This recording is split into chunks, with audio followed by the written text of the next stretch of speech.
Vamos iniciar uma jornada poética hoje. Feche um pouco os olhos para o mundo lá fora e vamos traçar juntos os fios invisíveis que unem duas obras monumentais, O Ateneu, de Raul Pompeia, e Em Busca do Tempo Perdido, de Marcel Proust. O convite aqui é apenas para respirar fundo, sabe? Deixar as distrações escorrerem e flutuarmos juntos nas águas calmas e muito profundas da memória, bem onde essas duas mentes geniais se encontram. Temos aqui duas visões que se chocam de um jeito lindo. De um lado, aquele aviso brutal, quase cortante, de um pai deixando o filho na porta de um colégio interno. Vais encontrar o mundo. Coragem para a luta. Do outro, uma epifania serena, de quem atravessou uma vida inteira para descobrir que a verdadeira vida, a única vida realmente vivida, é a literatura. É exatamente nesse espaço, entre o impacto duro do mundo e a salvação pela arte, que a nossa exploração navega agora. O despertar da memória, o abismo do passado.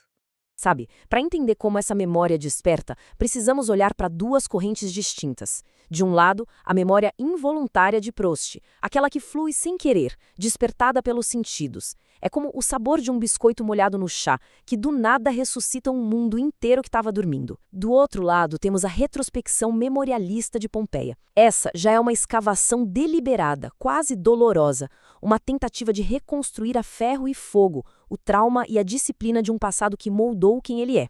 E o que é realmente fascinante observar é como essa natureza dupla da memória cria dois caminhos para nos resgatar do esquecimento. O Sérgio adulto afunda nas sombras da própria juventude, tentando entender e organizar suas cicatrizes. Enquanto isso, o Marcelo adulto traz à luz toda a cidade de Combre a partir de uma sensação única, doce e passageira. São duas formas imensas de não deixar o passado morrer. Olhando para as bases literárias dessas obras, a gente percebe algo muito profundo. A memória aqui não é só um diário ou um registro frio de eventos passados. Ela é, na verdade, a própria arquitetura da narrativa. O romance não se constrói só no que aconteceu de fato, mas na forma misteriosa como o adulto modela e até deforma aquilo que ele recorda. 2. Microcosmos de sociedades decadentes, espelhos de uma era fraturada. Vamos ver como isso ganha vida no espaço físico. Contemplamos aqui dois palcos claros de decadência. O internato sufocante do Ateneu, que condensa nos seus muros todas as tensões, as regras e as hipocrisias de um império brasileiro em declínio, e do outro lado, os salões elegantíssimos da Belle Époque europeia, onde aristocracia e burguesia jogam um longo jogo de poder e futilidade. No fundo, tanto a escola rígida no Rio de Janeiro quanto os salões em Paris são grandes teatros do esgotamento moral humano. E isso acaba ilustrando de um jeito muito forte como uma instituição, seja um colégio interno ou um círculo da alta sociedade, age como um mecanismo implacável. É quase como uma máquina invisível, desenhada para produzir e moldar a subjetividade, dobrando e muitas vezes quebrando o indivíduo só para que ele consiga sobreviver nesse mundo que é tão ferozmente competitivo. E os fios em comum vão surgindo como versos de um poema triste e silencioso. A ilusão de que as aparências são sempre imaculadas.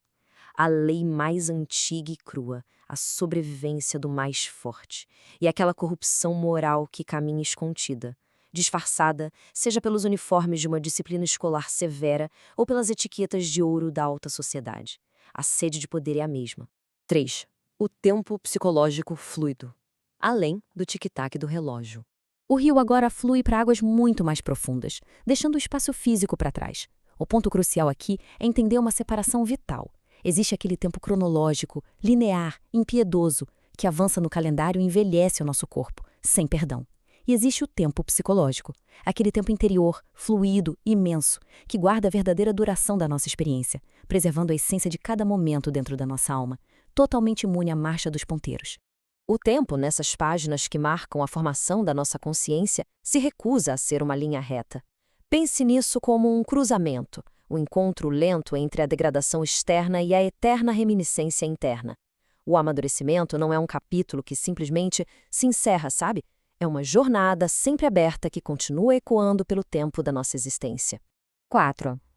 A inevitável fragmentação humana. A vida dupla do eu. Navegando mais a fundo, uma percepção silenciosa desperta.